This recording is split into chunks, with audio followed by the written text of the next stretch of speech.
After having trouble trying to brush on that water-based poly, I finally got a good finish on the headboard, and here's how I did it. Basically, I ran down to Harbor Freight, and I bought a HVLP spray kit that they sell there. It's a self-contained little unit that has it's got kind of like a little air blower in it, and a hose, and a plastic spray gun, and this is what it looks like. It was about the cheapest unit that I could find where I didn't have to use compressed air with it because I don't have all the big enough compressor and filters and whatnot in my shop here, so they're all outside. So this is kind of a little self-contained unit, and they say it'll work with polyurethane. It does. The reason I bought it was because it comes with a 1.8 millimeter nozzle. It also comes with two other nozzles, and there you can see a little cup for checking the viscosity of it.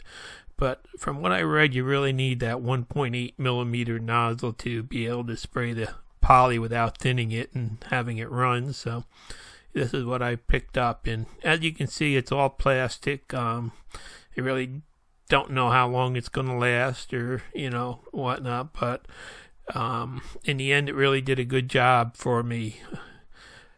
So basically, it's got just a little blower unit with a hose that goes in there, and actually the hose doesn't fit too tight. It just kind of goes in there and twists, and it's kind of loose, and air does blow out around there, but I guess it's kind of like just a safety feature so you don't build up too much pressure in the hose. And I also have a bunch of these filters that I use out in my other shop for spraying outdoor paints and stuff, so I had to bring some of them in. And as always, whenever you spray anything, you have to run the paint through a filter just in case there are any small contamination in it. And at Home Depot, the only thing they had was a mini wax polycrylic. I decided I'd try that, and from what I understand, this actually is a more of an acrylic than a polyurethane, so it's supposed to dry a little bit harder too. So first thing I did is I just mixed that up and ran some of it through one of those filters into the spray cup to get going with my first coat. And they say that this doesn't have much overspray, so I just decided to set up a fan and some cardboard to trying to funnel the air in that direction, and try to use this because I really don't have a spray booth set up. So this is my first time trying to use this and turning it on. And basically, when you turn the unit on, it sounds like a very loud shop vacuum running. And it's got one adjustment on it, which I'm sitting there fiddling with, trying to make it, and it just kind of adjusts the amount of flow through the nozzle. It just limits how far it will open up. So and basically, I just try to get used to it a little bit on the cardboard there and see what it was going to look like, and then I just started doing my first spraying. Now I figured I'd try to start on the back side of the headboard. This is after I spent a couple days removing all that mess that I made with the brush, all that white foamy stuff and everything. So I'm real happy the way it's going on, just for the first time I'm using it. The hose is a little bit stiff. It's you kind of takes two hands to control it and stuff, but it really is doing a good job at spreading the paint evenly. And you can pretty much see there that there's basically very little overspray that hits the air. A little bit off the edges of the nozzle, where I missed the part itself, but the fan seems to actually be collecting that all, and it's really that polycrylic really doesn't really have a very bad smell either, so it's not too bad. It does go on very quickly. I'm seeing here you have to keep the gun moving just to try to keep an even coat. And this first use here, I'm really kind of impressed how good it's actually working right now. Yeah, one of the things that amazes me is just how even it's able to put a coat on of that poly right out of the can with absolutely no thinning or anything.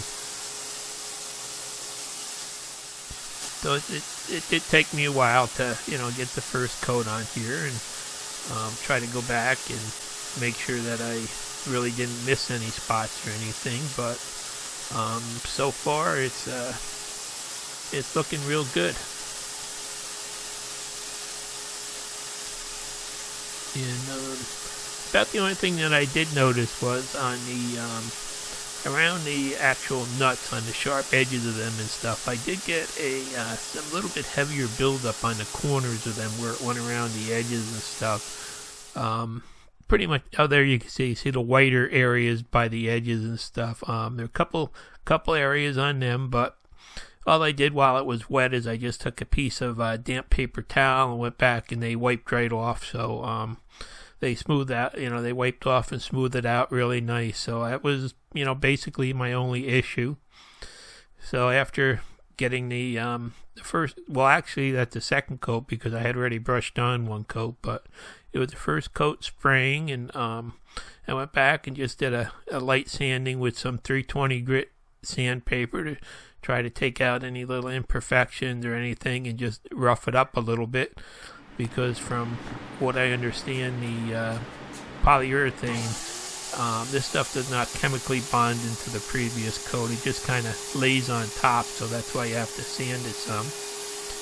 And then I went back and started doing the second coat on this.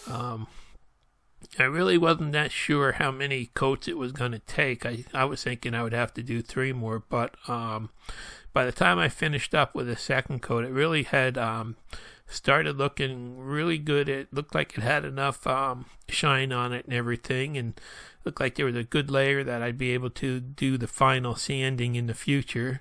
So, this was basically my last layer, and there you can see how that hose is kind of a pain to deal with, and then if you don't get it in good and tight, it will pop out on you and have to be put back in. But so there it is. Here's the second coat on. I'm pretty amazed with all these little edges and stuff, how I was able to pretty much coat everything with no running, no problems. Everything came out shiny and smooth. And then I went back and flipped it around and decided to go for the visible side now that I kind of had an idea of how it was going to work out. And one thing that I can tell you is basically there was like zero overspray. It seemed like the fan filter actually pulled in any extra that came off of it.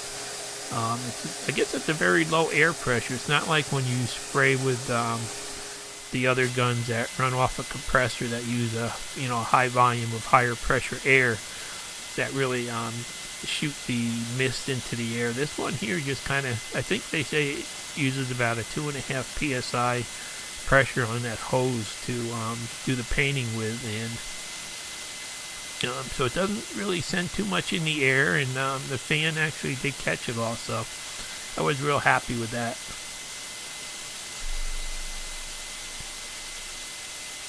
Yeah, I actually think this is the way I'm going to start finishing everything from now on, because it goes on really nice, smooth, puts a nice coat down, no air bubbles, no brush marks, nothing, and it's really super easy to clean out the spray container when you're done. You just have to dump any extra back in the can, and then you put some water in it when you're using the latex base like this, and you just shake it up a little bit and rinse out the container, and then you just spray through it and refill the container with water a couple times till everything comes out clear. And it's really it's less trouble than cleaning a brush, I think, in the end. So then I just decided to go back, and after I let it dry for 2 hours basically, then I resanded it, and now I'm going back to do the final coat on the face side of it. Now, pretty much from what I've read, this polyacrylic finish should really sit for 30 days too before you do the final sanding out and buffing of it. So I'm gonna have to once I get done here, I'm just gonna let it sit for a month, and then I'll go back and finish it. But here you can pretty much see how nice it came out. This is the second coat with the sprayer, actually the third coat on there, and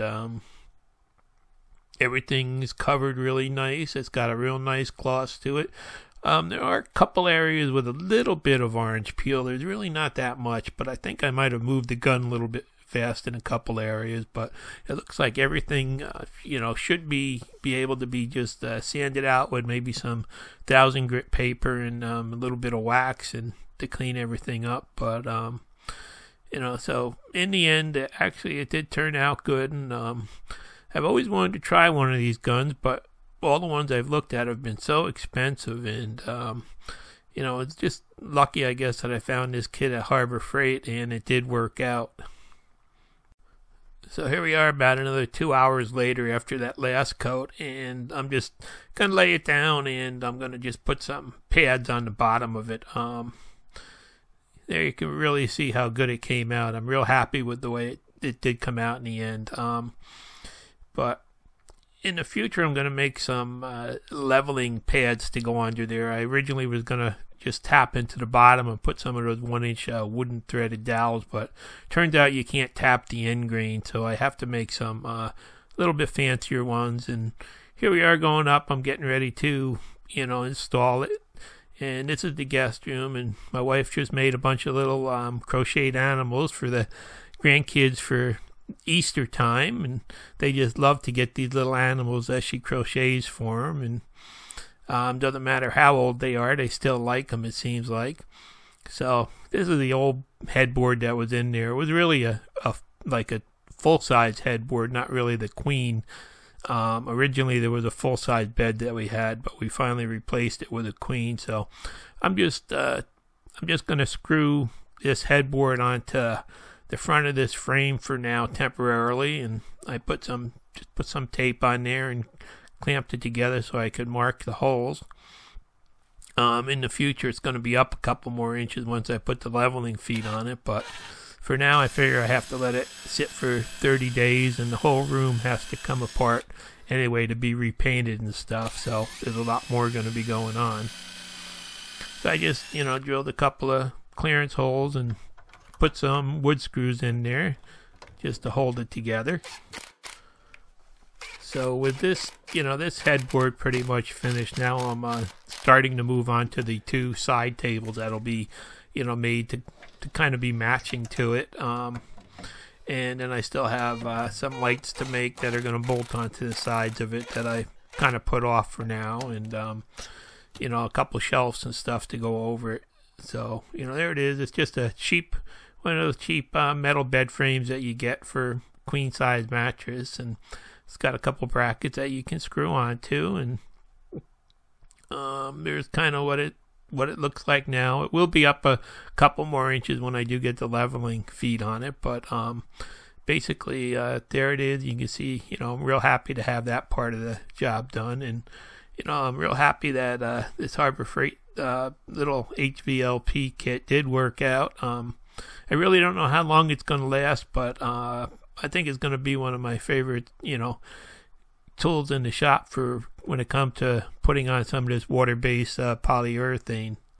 So I'm starting the build of the side tables next. I'm starting that video now, and probably in about 30 days later when I get them done, I'll be able to go back and show you how I sand this out and buff it up, and we'll see how good it comes out. Meanwhile, these are the only guys that are enjoying the guest bedroom right now. It's kind of hard to believe that I did hit 20,000 subscribers. When I started this channel, I was hoping for 100. I'd just like to thank everyone for subscribing. Thanks for watching. Please subscribe.